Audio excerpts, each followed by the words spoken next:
Hey guys, welcome to my online C. मेरा नाम है देव। तो guys basically income tax department Twitter के ऊपर और ईमेल्स के थ्रू आप सभी को अपडेट करा रहा है लास्ट ड्यू डेट के बारे में। जी हाँ, तो जैसे अपना दिसंबर आ चुका है और जिन लोगों को अभी तक ड्यू डेट के बारे में नहीं पता है उन सभी को वापस मैं जो है यहाँ पे रिमाइंडर कराना चाहूँगा सारी ड्यू डेट्स के बारे में, ताकि आप कोई भी ड्यू डेट यहाँ पे मिस ना कर जाए। प्लस अगर आप मिस करती भी है तो कितनी आपकी यहाँ पे पेनल्टी लग सकती है, इन सभी के बारे में जानेंगे इस वीडियो के अंदर। तो गाइस इनकम टैक्स डिपार्टमेंट ने यहाँ पे लास्ट नोटिफिकेशन जारी की थी 9 सितंबर 2021 को ड्यू डेट के बारे में। तो देखिए, अगर आपकी एक नॉर्मल आईटीआर फाइलिंग है, आप सैलरी के ऊपर है तो आपकी आईटीआर 1 जाती है, आईटीआर 2 है आपका कैपिटल गेन है, या फिर मान लीजिए नॉर्मल आपका बिजनेस है आईटीआर 3 या फिर आईटीआर 4 नॉर्मल बिजनेस। तो गाइस उस केस में अगर मान लीजिए आपकी कोई भी ऑडिट वगैरह नहीं हो रही है तो उस केस में आपकी जो ड्यू डेट है वो 31 दिसंबर 2021 है। जी हाँ, तो ये आज 3 दिसंबर हो चुकी है, तो आप मान सकते हैं ऑलमोस्ट 27-28 दिन आपके पास में बचे हुए हैं अपने रिटर्न को फाइल करने के लिए। जी हाँ, तो अगर आपकी नॉर्मल आईटीआर फाइलिंग है तो 31 दिसंबर 2021 से पहले फाइल कर लीजिएगा। उसके बाद में गाइस अगर लेट सपोज कोई भी किसी भी रीजन से यहाँ पे 31 दिसंबर 2021 तक फाइल नहीं कर पाता है तो तब भी वो 31 मार्च 2022 तक फाइल कर सकेगा, जो कि कहलाती है आपकी बी लेटेड रिटर्न। जी हाँ, आपका इस बी लेटेड रिटर्न के अंदर 2 टाइप की पेनल्टी लगती है। वो पेनल्टी क्या लगती है वो मैं आपको बताता हूं। तो देखिए, अगर आपकी जो टोटल इनकम है after all kind of the deductions, मतलब उसमें से आप अपना इंश्योरेंस एटीसी वगैरह सब कुछ घटा लीजिए, अगर वो सारी इनकम मिला के अगर आपकी 2.5 लाख के नीचे इनकम है तो आपकी कोई भी पेनल्टी नहीं लगती, जिसको नील रिटर्न भी कहा जाता है। तो वहां पे आपको कोई भी पेनल्टी नहीं देनी, आप आराम से 31 मार्च 2022 तक यहाँ पे फाइल कर सकते हैं।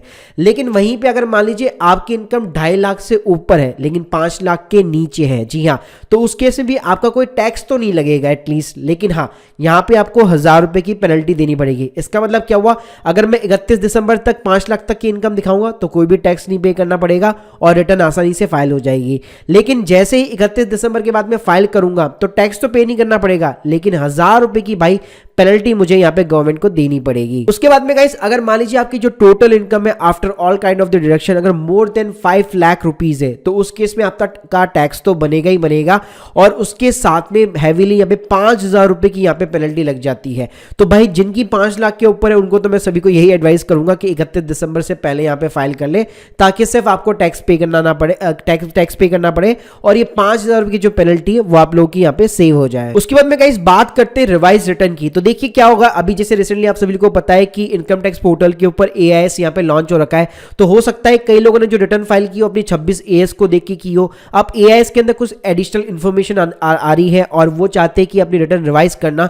तो आप लोगों के पास में यहाँ पे मौका है 31 मार्च 2022 तक विदाउट एनी पेनल्टी। जी हाँ, तो गाइस आप कभी भी 31 मार्च 2022 तक अपनी जो रिटर्न है वो यहाँ पे रिवाइज कर सकते हैं। रिवाइज करने का सिंपल सा मतलब ये है, एक बार आपने ओरिजिनल फाइल कर दी है, वो गलत फाइल हो गई है, अब आप वापस उसी का एक रिवाइज रिटर्न यहाँ पे फाइल करना चाहते हैं तो उस केस में आपको कोई भी पेनल्टी यहाँ पे नहीं देनी पड़ेगी। गाइस फोर्थ केस आता है आपका टैक्स ऑडिट का। जी हाँ, तो देखिए बेसिकली क्या होता है, अगर मैं आईटीआर 3 की बात करूं तो अगर एक बिजनेस की अगर टैक्स ऑडिट हो रही है, अगर वो अपना प्रॉफिट जो है 8% के नीचे दिखा रहा है, 6% के नीचे दिखा रहा है, या फिर मान लीजिए आपका फ्यूचर एंड ऑप्शंस के अंदर आप डील करते हैं, आपके लॉसेस को आप कैरी फॉरवर्ड करना चाहते हैं, या कोई भी रीजन हो सकता है टैक्स ऑडिट के लिए, तो गाइस उसकी जो ड्यू डेट है वो बेसिकली आपकी एक्सटेंड हो चुकी है 15 फरवरी 2022 तक। जी हाँ, और ये आईटीआर फाइलिंग की डेट है, लेकिन आपकी जो ऑडिट रिपोर्ट प्रिपेयर होगी, आपकी balance sheet, account, P and L audit report जो सीए प्रिपेयर करेगा, उसकी ड्यू डेट यहाँ पे 15 जनवरी 2022 से पहले यहाँ पे होनी चाहिए।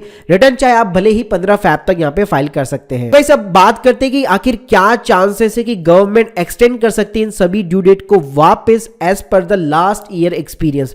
तो देखिए लास्ट ईयर क्या हुआ था, लास्ट ईयर भी गवर्नमेंट ने इसी तरह 31 दिसंबर तक यहाँ पे ड्यू डेट एक्सटेंड कर दी थी, और उसके बाद में भी जब लोगों ने हंगामा करना शुरू किया कि भाई कोविड था इस वजह से हम लोग रिटर्न फाइल नहीं कर पाए, तो उसके बाद में यहाँ पे अगेन 31 दिसंबर से 10 जनवरी मात्र 10 दिन बढ़ाए थे और यहाँ पे ड्यू डेट एक्सटेंड की थी। अगर मैं करंट ईयर की बात करूं तो देखिए इस साल पोर्टल यहाँ पे नया लॉन्च हुआ है और कई लोगों को यहाँ पे प्रॉब्लम फेस करनी पड़ी है। इवन आप मान सकते हैं पोर्टल लॉन्च होने के बाद में 1-2 महीने तो ऐसे ही यहाँ पे पोर्टल को बस एक्सपीरियंस करने में निकल चुके थे लोगों के। तो हो सकता है यहाँ पे चांसेस है कि गवर्नमेंट यहाँ पे एक्सटेंड करे, लेकिन इसके चांस भी बहुत ही रेयर है। सो गाइस ये मैंने आपको सारी की सारी ड्यू डेट्स के बारे में एक्सप्लेन कर दिया। अगर आप लोगों के कोई भी डाउट्स हो कमेंट सेक्शन में आप मुझे बता सकते हैं, और अगर आप एक एक्सपर्ट के थ्रू अपनी रिटर्न फाइल करवाना चाहते हैं, सिंपली लिंक जो है आपको डिस्क्रिप्शन बॉक्स में मिल जाएगी। Thank you guys, thank you very much.